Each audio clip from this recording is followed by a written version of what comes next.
you know that you need to change, and you know things are going to change.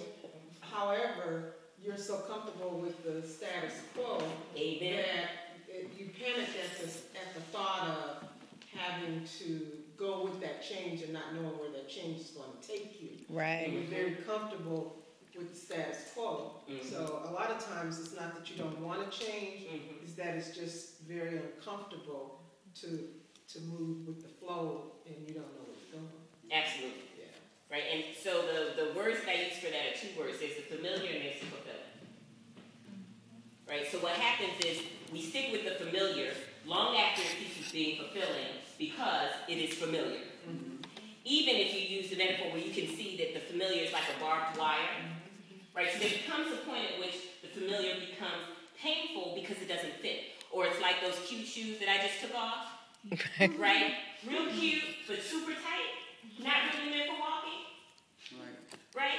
So the appearance of the life feels good, but the function of the life doesn't work. And we are holding on to barbed wire with bleeding hands, right? There's some sort of psychological discomfort, if not physical or emotional discomfort. And we're still holding on because we know it. Sort of like the devil we know is better than the one we don't. We don't know what we are calling into creation yet.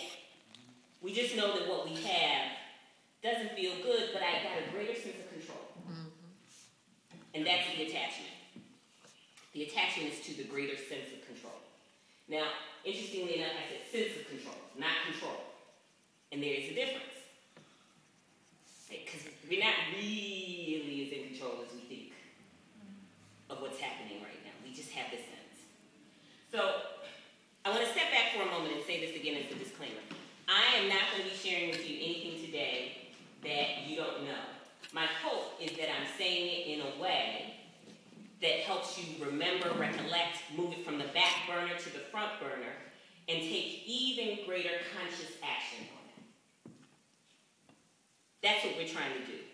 Because all of this knowledge, all of this wisdom, all of this truth, all of this blah, blah, blah, has been here for millennia, if not longer. And it's come up probably in every human civilization and culture, every faith and truth tradition. It's there. So the work for us is in the moment, can we recall it, can we use it? So I'm practicing as you are practicing. We are going to practice together this evening. So the expertise is shared by this group.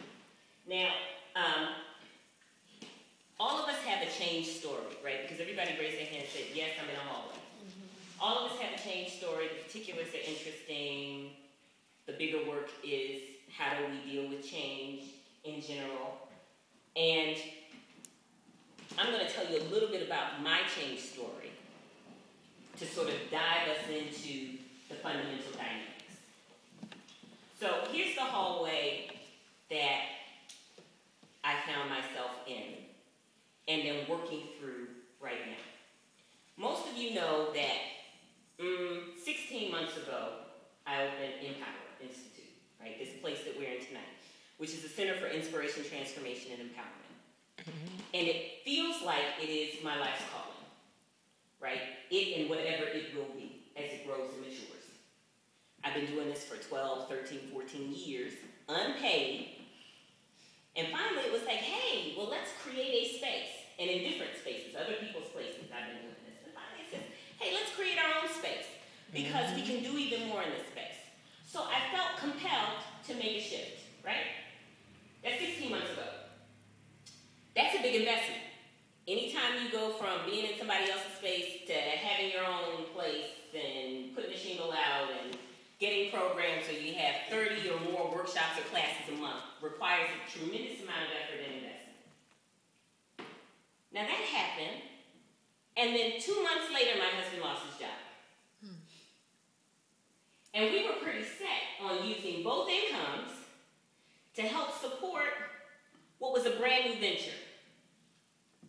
And I should say 2 months after that, we had our first child. All right, so you're beginning to see this picture, right? Brand new baby. We had planned for her and all of that, fantastic, but we had not planned for losing a job. We had planned for a business, but we had not planned for that loss of income. And with the new baby came all the joys, etc., etc. I don't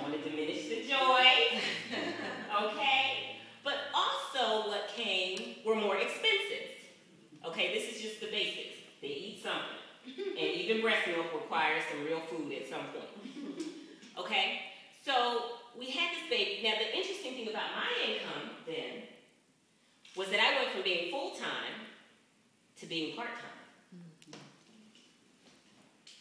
So our expenses tripled. Our household income was cut by half.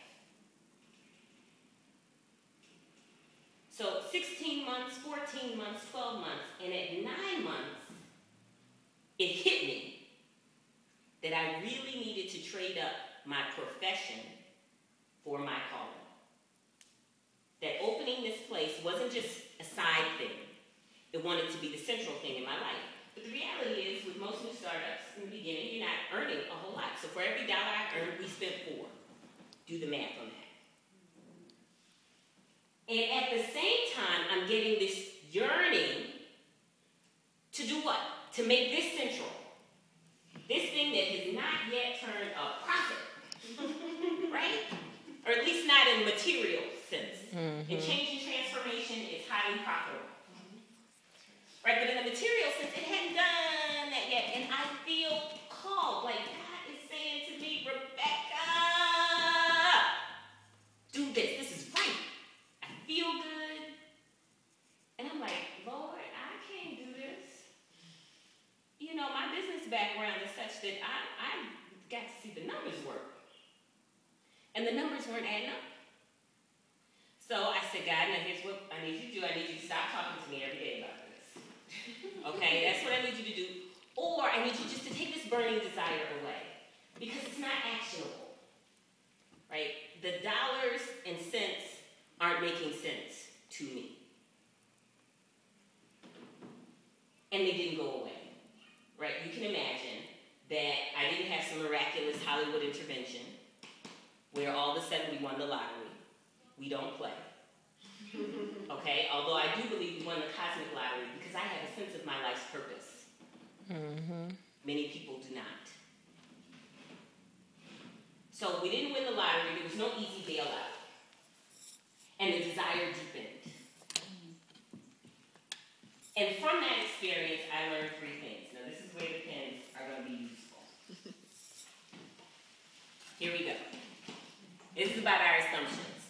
Because the particulars of my experience are only useful because they may illuminate some of the dynamics of what's happening in your own lives. So the first realization was, rarely does change call upon us at a moment of our choosing.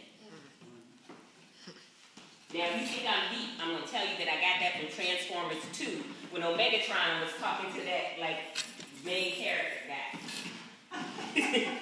Okay?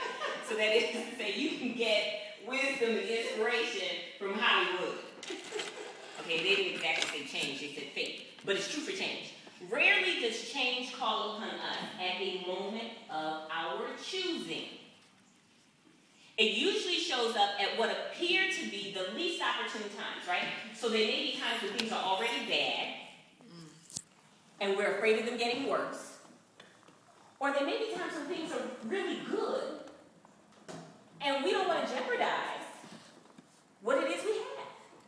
The comfort. That's what you were talking about, Michelle. Right. Right? We're in a place that's fairly comfortable. It doesn't even have to be painful. It's just familiar and it's comfortable. Yeah. Okay?